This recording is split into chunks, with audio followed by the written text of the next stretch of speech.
L'Iran a brisé l'hégémonie américaine. À la fin de cette guerre, l'hégémonie des États-Unis sera largement affaiblie dans la région si l'Iran arrive à survivre. Personne n'aurait cru qu'un pays sanctionné depuis plus de 40 ans, comme l'Iran, puisse frapper les bases et les positions américaines parmi les plus stratégiques au monde. Des installations protégées fortement par des radars sophistiqués comme les radars ANTP-Y-2. Ces radars sont en réalité les clés de la défense aérienne des États-Unis à l'échelle mondiale. Les États-Unis, bien qu'étant une grande puissance, n'en disposent pas d'assez de ce type de radar. Les États-Unis disposent en réalité de 13 radars ANTP-Y-2 livrés à Missile Defense Agency, MDA. Le 13e a été récemment livré en mai 2025. Donc, entre 7 et 8 unités sont affectées aux batteries THAAD actives, notamment à Guam, en Corée du Sud, en Israël, en Jordanie et au Texas. Donc, les 5 autres servent à la formation, au test, à la maintenance et à la réserve stratégique sur le territoire américain. L'armée américaine exploite au moins 8 batteries THAAD opérationnelles à travers le monde. Chaque batterie nécessite en réalité un radar ANTP-Y-2 pour le fonctionnement efficace. Selon des rapports récents datant de mars 2026, l'Iran a détruit ou gravement endommagé au total entre 4 et 5 radars ANTP-Y-2 appartenant directement aux États-Unis. Ces radars que je viens de citer appartiennent directement aux États-Unis. Parce qu'il faut savoir que les alliés des États-Unis dans la région, comme la Turquie, l'Arabie Saoudite et les Émirats Arabes Unis, aussi le Qatar, disposent de radars ANTP-Y2 qui les appartiennent proprement. Mais ces radars constituent la défense antimissile des États-Unis dans la région. Donc, en plus des radars américains, certains systèmes ANTP-Y2 sont opérés par les alliés, comme je l'ai cité. Les Émirats Arabes Unis en disposent de 2 batteries et l'Arabie Saoudite d'au moins une batterie. Il faut savoir que l'Arabie Saoudite avait commandé jusqu'à 7 batteries, mais que l'Arabie Saoudite a reçu environ 2 batteries.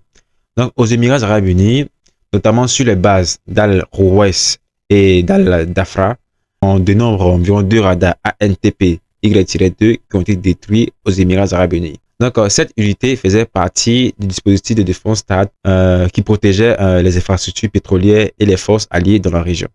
Donc, en Arabie Saoudite, sur la base du prince sultan, un radar ANTP-Y2 a été endommagé ou détruit, avec d'importants impacts confirmés sur le site.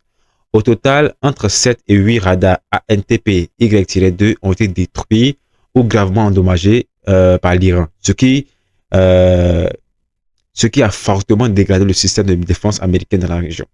En parallèle, un radar d'alerte précoce massif de type AN-FPS-132 situé à Dahal au Qatar a été frappé le 3 mars 2026, créant une faille majeure dans la surveillance des missiles à longue portée des États-Unis dans la région. Donc, la perte de ces équipements est jugée critique. Leur fabrication prend plusieurs années et chaque radar coûte entre 500 millions et 1 milliard de dollars, avec certaines estimations plus d'1 milliard selon les configurations. Pour comprendre l'importance de ces radars, il faut comprendre comment ces radars sont fabriqués. Donc, la production d'un seul radar ANTP-Y-2 nécessite entre 30 et 50 mois, soit 2,5 ans ou 4 ans. Donc, l'entreprise en charge de la fabrication de ces radars, c'est l'entreprise Raytheon.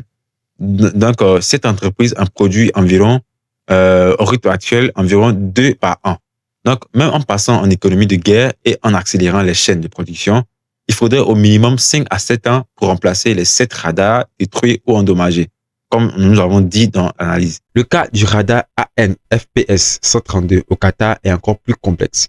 Il ne s'agit pas d'un équipement mobile comme les radars que nous avons l'habitude de voir, mais d'une infrastructure massive équivalente à un immeuble de plusieurs étages. Entre la conception, les travaux de génie civil et l'installation des systèmes électroniques, il faut compter entre 4 à 6 ans. Donc, en résumé, pour restaurer totalement le réseau de radars tel qu'il existait avant mars 2026, les États-Unis et leurs alliés devront attendre entre 2031 jusqu'à 2033. Ces radars utilisent des modules de transmission et de réception en nitrate de gallium, dont la production est lente et dépend des chaînes d'approvisionnement mondiales très tendues. Depuis décembre 2025, la Chine a imposé des restrictions aux États-Unis. Elle interdit en principe l'exportation de certains minéraux stratégiques, notamment le gallium, vers des entreprises liées aux forces américaines comme Raytheon. Or, pour fabriquer ces radars, il faut nécessairement du gallium, contrôlé par la Chine. Le nitrate de gallium est un composant essentiel des antennes AESA, du radar ANTP-Y-2. Il permet de détecter des missiles à très longue portée, y compris des menaces hypersoniques, comme le missile Fatal 2. Donc, la Chine contrôle environ 98% de la production mondiale de gallium. En résumé, si les États-Unis perdent l'accès à ces ressources, la reconstruction de ces radars pourrait être encore plus retardée, au-delà de 5 ans à 8 ans, déjà estimé trop long. En résumé, les sanctions chinoises sur les minéraux stratégiques, notamment le gallium, retardent et freinent toute possibilité de reconstruction de ces radars, poussant le retard de reconstruction de ces radars de 5 à 8 ans, le temps que les alternatives industrielles soient pleinement opérationnelles aux États-Unis et chez leurs alliés, notamment les Australiens et aussi les Japonais. Enfin, les radars qui étaient situés en Jordanie, à proximité d'Israël, jouaient un rôle de sentinelle avancé dans le dispositif de défense antimissiles américain. Positionnés sur la trajectoire directe des missiles balistiques quittent l'Iran, ils permettaient de détecter les lancements dès les premières secondes. Ces radars sont indispensables au fonctionnement des batteries THAAD, car ils fournissent les données de ciblage en temps réel nécessaires à l'interception. Car sans données de ciblage et de détection, il est impossible pour les systèmes THAAD d'intercepter ces missiles ou ces drones qui proviennent d'Iran. Donc le site en Jordanie servait également de centre de partage de données avec des systèmes alliés, couvrant des zones que les radars situés plus loin ne pouvaient pas surveiller avec la même précision. La destruction de ces radars est un véritable sinistre au Moyen-Orient, mais aussi pour la puissance américaine à l'échelle mondiale. Ces radars étaient les yeux du bouclier antimissile. Leur perte a créé des zones d'ombre massives dans le système de défense antimissile des États-Unis dans la région. Les batteries de missiles intercepteurs restantes sont devenues presque inutilisables. Sans le radar ANTP-Y2 pour les guider, les lanceurs THAAD ne peuvent plus voir les cibles arrivant depuis l'espace. La destruction du radar d'alerte avancé ANFPS 132 au Qatar a supprimé la capacité de détection lointaine, car ce radar était un radar de détection précoce. Désormais, Israël et les États-Unis ne disposent plus que de quelques minutes, au lieu de 15 à 20 minutes auparavant, pour se mettre à l'abri avant l'impact d'un missile iranien. Cette situation a obligé les États-Unis à déployer des avions E-2D, des appareils de surveillance aéroportés volant à haute altitude, équipés d'antennes circulaires capables de détecter des drones, des missiles et des cibles à basse altitude, tout en transmettant les données aux navires et aux avions de combat qui les ciblent en retour. Mais ces avions ont des limites majeures. Ils n'ont pas les mêmes capacités que les radars ANTP-Y2 qui étaient stationnés au Moyen-Orient. Contrairement à un radar au sol qui fonctionne 24 heures sur 24, un avion doit atterrir pour se ravitailler, car un avion a un moteur alimenté par du carburant. Donc, à chaque fois qu'il vole, il doit venir faire la maintenance et aussi se ravitailler.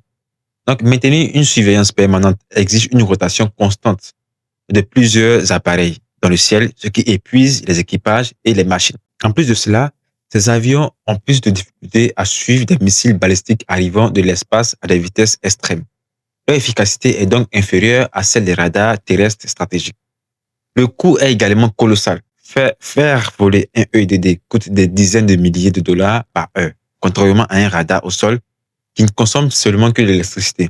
Donc, un avion nécessite du carburant, une maintenance lourde et subit une usure rapide de ses composants électroniques. Pour remplacer une couverture radar continue, il faut au minimum 4 à 5 E-2D en rotation.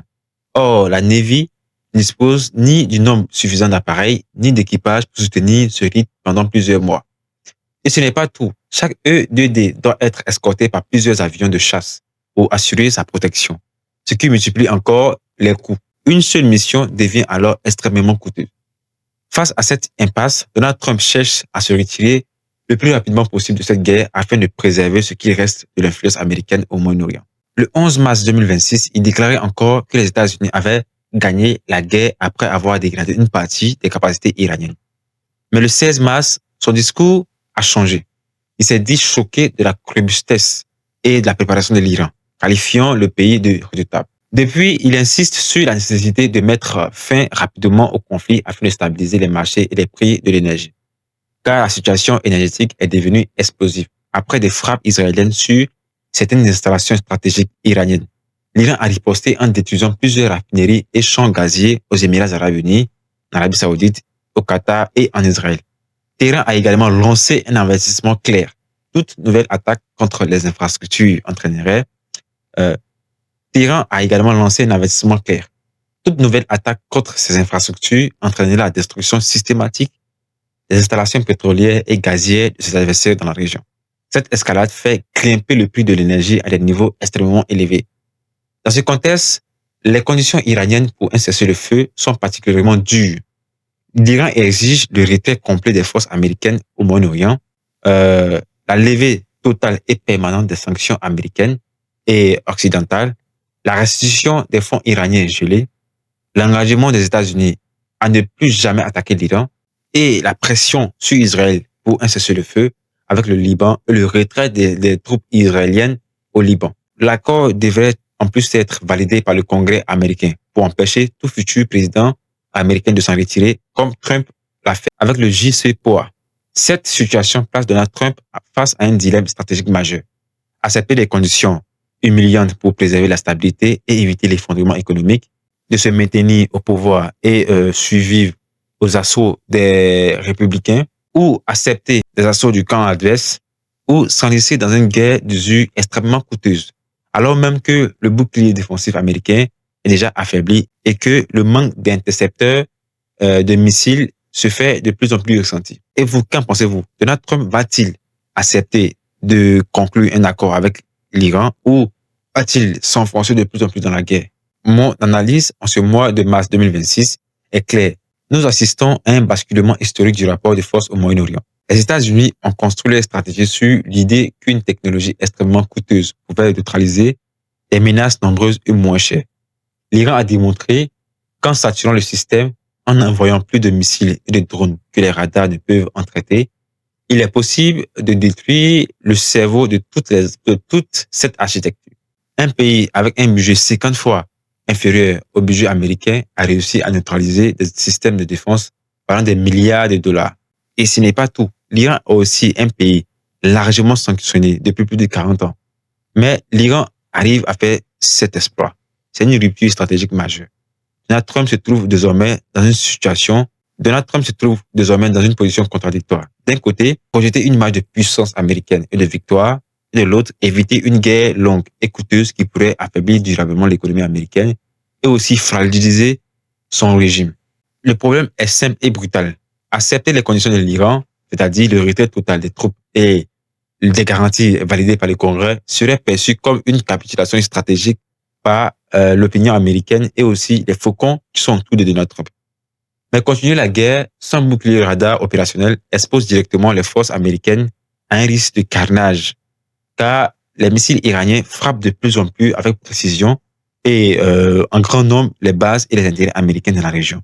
Donc, pour Trump, s'agit-il de protéger le reste ou ce qui reste de l'influence et des intérêts américains dans la région, ou allons-nous continuer la guerre et permettre à l'Iran de détruire tout ce qui reste des intérêts et des actifs américains dans la région?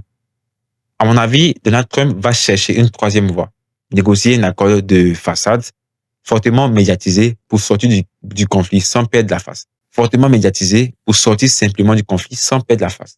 En réalité, cela pourrait impliquer des concessions importantes en coulisses. Mais le véritable basculement est ailleurs.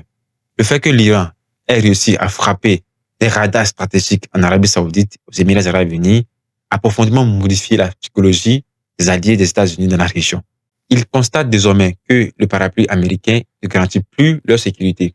Puis, la présence américaine dans la région apparaît de plus en plus comme un facteur d'instabilité, d'escalade militaire, plutôt comme une garantie de paix. Ils réalisent également que la destruction d'une partie du système de défense aérienne américain par l'Iran est bien réelle et que sa reconstruction prendra des années, plus de 8 ans dans le meilleur des cas. À cela s'ajoute un facteur déterminant. La Chine bloque l'accès à certains composants essentiels, notamment le gallium, matériau critique nécessaire à la fabrication de ces radars. Autrement dit, la supériorité technologique américaine, en définitive, c'est clair. Après cette guerre, ces pays vont probablement accélérer leur rapprochement diplomatique avec l'Iran mais aussi la Chine et la Russie, car ils ne peuvent plus confier leur sécurité à une protection américaine qui s'est révélée inefficace. Donc, mes chers amis, merci de nous avoir suivis jusqu'à ce niveau.